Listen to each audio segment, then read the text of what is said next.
കണ്ണൂർ നഗരത്തിന്റെ ഹൃദയഭാഗത്തുള്ള സർക്കാർ ഭൂമി ഭരണസ്വാധീനം ഉപയോഗിച്ച് CITU തട്ടിയെടുത്തുവെന്ന ആരോപണവുമായി BJP കണ്ണൂർ നോർത്ത് ജില്ലാ കമ്മിറ്റി.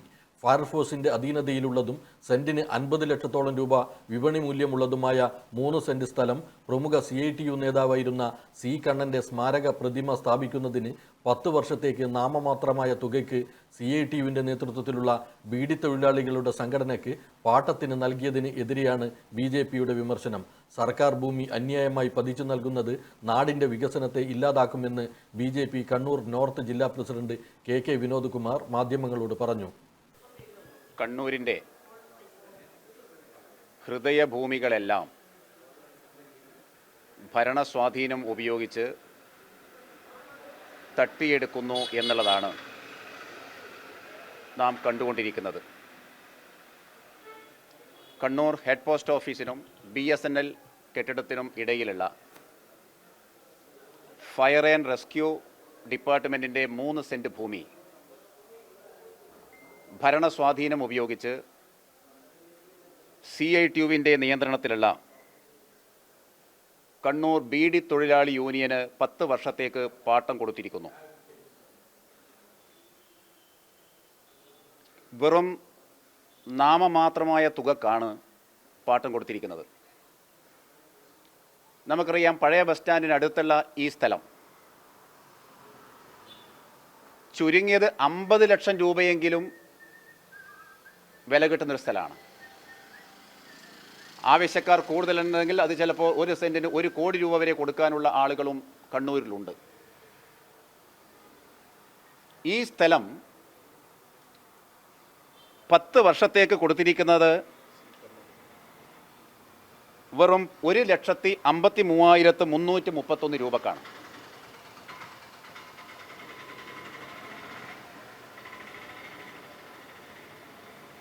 അതിന് അടുത്ത് തന്നെയുള്ള സ്ഥലത്തിൻ്റെ ന്യായവില എന്ന് സർക്കാർ തന്നെ നിശ്ചയിച്ചിട്ടുള്ളത് 31,68,000 രൂപയാണ്. അതിന് തൊട്ടടുത്ത സ്ഥലം എന്നതിന് പോലും നിശ്ചയിച്ചിട്ടുള്ളത്. അത്തരമൊരു സ്ഥലം വെറും 1,53,331 രൂപക്കാണ് 10 വർഷത്തേക്ക് പാട്ടക്കരാർ നൽകിയിട്ടുള്ളത്. C. കണ്ണൻ്റെ സ്മരണാർത്ഥം പ്രതിമ സ്ഥാപിക്കുന്നതിന് വേണ്ടിയാണ് ഈ സ്ഥലം നൽകിയിട്ടുള്ളത്. കാനത്തൂർ ദേശം ബ്ലോക്ക് 12 റീസർവേ 610/3 ഈ സ്ഥലമാണ്. ഫയർ ആൻഡ് റെസ്ക്യൂവിൻ്റെ ഈ സ്ഥലമാണ് വെറും തുച്ഛമായ വിലക്ക് സർക്കാർ അനുവദിച്ചിട്ടുള്ളത്. കണ്ണൂർ ബീഡി തൊഴിലാളി യൂണിയനാണ് നൽകിയിട്ടുള്ളത്. ഇത് സംബന്ധമായി BJPയുടെ ജില്ലാ പ്രസിഡന്റ് ഞാൻ പരാതി കൊടുത്തിരുന്നു. ബഹുമാനപ്പെട്ട കണ്ണൂർ ജില്ലാ കളക്ടറുടെ മറുപടിയാണ് ഞാൻ ഇപ്പോൾ നിങ്ങളുടെ മുമ്പാകെ വായിച്ചിട്ടുള്ളത്. നോക്കൂ, കണ്ണൂർ നഗരം വികസനത്തിന് വീർപ്പുമുട്ടുകയാണ്. കണ്ണൂരിൻ്റെ നഗരത്തിലുള്ള സർക്കാർ സ്ഥലങ്ങളെല്ലാം ഇങ്ങനെ സ്വകാര്യ ഏജൻസികൾക്ക് വീതിച്ച് നൽകുന്നൊരു സാഹചര്യം നമുക്കറിയാം. ഞാൻ ഈ പറഞ്ഞ സ്ഥലത്തിന് തൊട്ടടുത്തുള്ള സ്ഥലം എത്രയോ കാലമായി കൈകാര്യം ചെയ്യുന്നത് NGO യൂണിയനാണ്. എന്തിനു വേണ്ടിയാണ് സർക്കാർ ഭൂമി പാട്ടത്തിന് കൊടുക്കുന്നത്? അവരുടെ എന്തെങ്കിലും പ്രവർത്തനങ്ങൾക്കോ മറ്റുള്ള കാര്യങ്ങൾക്കോ ഒക്കെ ചൂണ്ടിക്കാട്ടിയിട്ടായിരിക്കുമല്ലോ ആവശ്യങ്ങൾ ഉന്നയിക്കുന്നത്. നിങ്ങൾ ആ NGO യൂണിയൻ കെട്ടിടത്തിൽ നിങ്ങൾ എപ്പോഴും കാണുന്നില്ലേ? ലക്ഷക്കണക്കിന് രൂപ ഒരു മാസം വരുമാനം കിട്ടുന്ന വിധത്തിലാണ് അവിടെ കോംപ്ലക്സ് എടുത്തിരിക്കുന്നത്. ഈ വരുമാനം സർക്കാരിലേക്ക് പോകുന്നില്ല. അതുപോലെ ഇന്ത്യൻ യൂണിയൻ മുസ്ലിം ലീഗിന് സർക്കാർ സ്ഥലം പതിച്ചു നൽകിയതാണ്. തൊട്ടപ്പുറമുള്ള PT ചാക്കോ സ്മാരക ട്രസ്റ്റിന് സർക്കാർ സ്ഥലം പതിച്ചു നൽകിയതാണ്. NGO യൂണിയൻ ബിൽഡിംഗ് ലീസിനാണ്, അപ്പുറം പതിച്ചു നൽകിയതാണ്. കോഫി ഹൗസ് ലീസിന് നൽകിയതാണ്. AKG സ്ക്വയർ നമ്മൾ കാണാം, മഹാനായ AKG ആണ്, അദ്ദേഹത്തിനെ കുറിച്ച് മറിച്ചൊരു അഭിപ്രായമില്ല. പക്ഷേ റോഡ് വികസനത്തിന് ഇന്ന് AKG സ്ക്വയർ കണ്ണൂരിൻ്റെ ഹൃദയഭാഗത്താണല്ലോ. റോഡ് വീതി കൂട്ടാൻ അവരുടെ അനുവാദം വേണം, CPMൻ്റെ അനുവാദം വേണം, എങ്കിലേ അവിടെ റോഡ് പോലും വീതി കൂട്ടാൻ സൗകര്യമുള്ളൂ. കണ്ണൂർ കോപ്പറേറ്റീവ് പ്രസ് ലീസിനാണ്. നോക്കൂ, സർക്കാരിൻ്റെ സ്ഥലം, കണ്ണൂർ നഗരത്തിലെ ഹൃദയഭൂമിയിൽ കിടക്കുന്ന സർക്കാരിൻ്റെ സ്ഥലം ഇങ്ങനെ സ്വകാര്യ സംഘടനകൾക്ക് ലീസിനും പതിച്ചു നൽകുകയും വഴി കണ്ണൂർ നഗരത്തിൽ വികസനം യാഥാർത്ഥ്യമാകാൻ കഴിയുന്നില്ല. ഇതുവഴി ഇത്തരം ട്രസ്റ്റുകൾ അല്ലെങ്കിൽ ഇത്തരം സംഘടനകൾ ലക്ഷക്കണക്കിന് ഉറുപ്പിക, കോടിക്കണക്കിന് ഉറുപ്പിക ഓരോ മാസവും ഓരോ വർഷവുമായി സമ്പാദിക്കുന്നു. അതുകൊണ്ട് ഇങ്ങനെ സർക്കാർ സ്ഥലം ഇങ്ങനെ അന്യായമായി നൽകുന്ന ഈ ഒരു രീതി ഉപേക്ഷിക്കണമെന്നും ഇത് സർക്കാരിന് ഉണ്ടാക്കുന്ന കനത്ത നഷ്ടമാണ് വരുത്തി വെക്കുന്നത് എന്നും ഇത് തിരിച്ചു പിടിക്കണമെന്നും BJP ആവശ്യപ്പെടുകയാണ്. ഫയർ ആൻഡ് റെസ്ക്യൂ എന്തിനു വേണ്ടിയാണ് നമുക്ക് ആ സ്ഥലമെന്ന് നമുക്ക് സ്വാഭാവികമായി നമുക്ക് ആലോചിക്കാമല്ലോ. എന്തുകൊണ്ടാണ് അത് സി കണ്ണൻ്റെ ഒരു സ്മാരകം എടുക്കാൻ കൊടുക്കുന്നത്? CITUവിന് ഓഫീസുണ്ട്, CPMന് ഓഫീസുണ്ട്. സി കണ്ണൻ CPMൻ്റെയും CITUയുടെയും കരുത്തനായ നേതാവാണ്, മുൻ ML ഒക്കെ ആയിരുന്നു. പക്ഷേ അദ്ദേഹത്തിൻ്റെ സ്മാരകം പണിയാൻ CPMൻ്റെ നിയന്ത്രണത്തിൽ ഓഫീസുകളുണ്ട്, CITUവിൻ്റെ ഓഫീസിൽ സ്ഥാപനങ്ങളുണ്ട്, ഓഫീസുകളുണ്ട്. അവിടെ പണിയാമല്ലോ. ഇത് സർക്കാരിൻ്റെ സ്ഥലം തന്നെ ഇത്തരം കാര്യങ്ങൾക്ക് ഉപയോഗിക്കുന്നതിൻ്റെ ഗൂഢോദ്ദേശം ഇതൊരിക്കലും ഞങ്ങൾക്ക് അനുവദിക്കാൻ കഴിയില്ല. ഇത് നമ്മുടെ നാടിൻ്റെ വികസനത്തിന് തടസ്സമാണ്. അതുകൊണ്ട് സർക്കാർ സ്വാധീനം ഉപയോഗിച്ച് സർക്കാരിൻ്റെ സ്ഥലം ഇങ്ങനെ ഇതുപോലുള്ള രാഷ്ട്രീയ നേതാക്കന്മാർക്ക് സ്മാരകം പണിയാൻ ഉണ്ടാക്കിയെടുക്കുന്നതിനെ ശക്തമായി BJP എതിർക്കുന്നു. ഇത് നമ്മുടെ നാടിൻ്റെ വികസനത്തിന് തടസ്സമാണ്.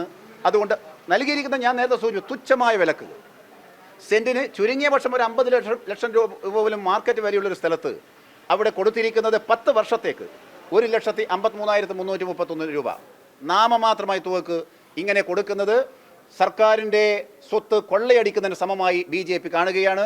അതുകൊണ്ട് ഇത്തരം പാട്ടക്കരാറിൽ സർക്കാർ പിന്തിരിയണം. മറ്റ് നിയമ സംവിധാനങ്ങൾ ഉപയോഗിച്ചുകൊണ്ട് BJP ഇതിനെ നേരിടും എന്നുള്ള കാര്യം കൂടി ഞാൻ നിങ്ങളുടെ മുമ്പാകെ വ്യക്തമാക്കാൻ ആഗ്രഹിക്കുന്നു. 2024 ഫെബ്രുവരി 23 കണ്ണൂർ ബീഡി തൊഴിലാളി യൂണിയൻ പ്രസിഡന്റ് ഒരു അപേക്ഷ നൽകി. അതിൽ 2024 ഒക്ടോബർ മാസം 14-ാം തീയതി ജില്ലാ കലക്ടർക്ക് ഒരു കലക്ടറുടെ കത്ത് സർക്കാരിലേക്ക് കൊടുത്തു. 27/1/25 5/3/25 തീയതികളിലെ LR/7191/2024 LRJ10 നമ്പർ കത്തുകൾ കൂടി ലാൻഡ് റവന്യൂ കമ്മീഷണറുടെ കത്താണ്. ഇതിൻ്റെയൊക്കെ പരാമർശത്തിൻ്റെ അടിസ്ഥാനത്തിൽ ആണ് 30/5/2025 കഴിഞ്ഞ മെയ് മാസം 30 ഉത്തരവ് നൽകിയിരിക്കുന്നത്. ഇതിൽ പറഞ്ഞിരിക്കുന്നു, അതാണ് ഉത്തരവിൻ്റെ പകർപ്പാണിത്. ഇതിൽ പറഞ്ഞിരിക്കുന്നു, സർക്കാർ ഈ വിഷയം വിശദമായി പരിശോധിച്ചു. കണ്ണൂർ ജില്ലയിൽ കണ്ണൂർ 2 വില്ലേജിൽ കാനത്തൂർ ദേശം block 12 resurvey 610/3 fire and rescue service വകുപ്പിൻ്റെ കൈവശമുള്ള 3 സെൻറ്റ് ഭൂമി സ്വാതന്ത്ര്യസമര നായകനും കേരളത്തിലെ തലമുതിർന്ന ട്രേഡ് യൂണിയൻ നേതാവും മുൻ MLAയുമായിരുന്ന അന്തരിച്ച സി കണ്ണൻ്റെ സ്മരണാർത്ഥം പ്രതിമ സ്ഥാപിക്കുന്നതിന് ചുവടെ ചേർത്തിരിക്കുന്ന നിബന്ധനകൾക്ക് വിധേയമായി കണ്ണൂർ ബീഡി തൊഴിലാളി യൂണിയന് 1995 മുനിസിപ്പൽ കോർപ്പറേഷൻ പ്രദേശങ്ങളിലെ ഭൂമി പതിവ് ചട്ടങ്ങളിലെ ചട്ടം 21(2) പ്രകാരമുള്ള സവിശേഷാധികാരം വിനിയോഗിച്ച് പാട്ടത്തുക ഇളവ് ചെയ്ത് 10 വർഷത്തേക്ക് പാട്ടത്തിന് അനുവദിച്ച് ഉത്തരവ് പുറപ്പെടുവിക്കുന്നു. ഇതാണ് ഉത്തരവിൽ പറഞ്ഞിരിക്കുന്ന കാര്യം. ഇതിൽ കൃത്യമായി പറഞ്ഞിരിക്കുന്നു, ഞാൻ നേരത്തെ വായിച്ചു, സമീപ പ്രദേശത്തുള്ള സർക്കാർ കണക്കാക്കിയ സ്ഥലം അതിൻ്റെ വില ഞാൻ നേരത്തെ നിങ്ങൾക്ക് വായിച്ചു കേൾപ്പിച്ചു. അതിനടുത്ത് തന്നെയാണ് ഈ 1,53,331 രൂപക്ക് 10 വർഷത്തേക്ക് പാട്ടക്കരാർ കൊടുത്തിരിക്കുന്നത്. അവിടെ പ്രവർത്തനം തുടങ്ങി. നിങ്ങളവിടെ ഇപ്പോൾ പോയി നോക്കൂ, അവിടെ പ്രവർത്തനം തുടങ്ങിയിരിക്കുന്നു. തടയുമോ എന്നുള്ളത് നമുക്ക് തീർച്ചയായും സംഘടനപരമായി ആലോചിച്ച് എടുക്കേണ്ട കാര്യം. നോക്കൂ, അത് തടയുക എന്നുള്ളത് രണ്ടാമത്തെ ഒരു കാര്യമാണ്. എന്തുകൊണ്ട് സർക്കാർ സ്ഥലം ഇങ്ങനെ ചുളുവിലക്ക് പാട്ടം എന്നുള്ള മുടന്തൻ ന്യായം പറഞ്ഞിട്ട് സർക്കാർ സ്ഥലം ഇങ്ങനെ തട്ടിയെടുക്കുന്നു? ഇത് നമ്മുടെ നാടിൻ്റെ വികസനത്തിന് വേണ്ടി ഉപയോഗിക്കുന്ന സ്ഥലമല്ലേ? അവിടെ CPMൻ്റെ നിയന്ത്രണത്തിലുള്ള CITUവിൻ്റെ നിയന്ത്രണത്തിലുള്ള ഒരു കെട്ടിടം വന്നു കഴിഞ്ഞാൽ അവിടെ വികസനം നിൽക്കില്ലേ? റോഡ് വീതി കൂട്ടാൻ കഴിയുമോ? അവിടെ മറ്റെന്തെങ്കിലും കാര്യങ്ങൾ നടത്താൻ കഴിയുമോ? ഇപ്പോൾ NGOയുവിന് കെട്ടിടം 8 അതിൽ കൂടുതലോ റൂമുകളാണ് ഓരോ മാസവും വാടക കിട്ടുന്നത്. ലക്ഷക്കണക്കിന് രൂപയല്ല, കണ്ണൂരിൻ്റെ ഹൃദയഭാഗത്തല്ലേ ഇതുള്ളത്. ലക്ഷക്കണക്കിന് രൂപയല്ലേ NGO യൂണിയന് കിട്ടുന്നത് ഇതിൻ്റെ വകയിൽ.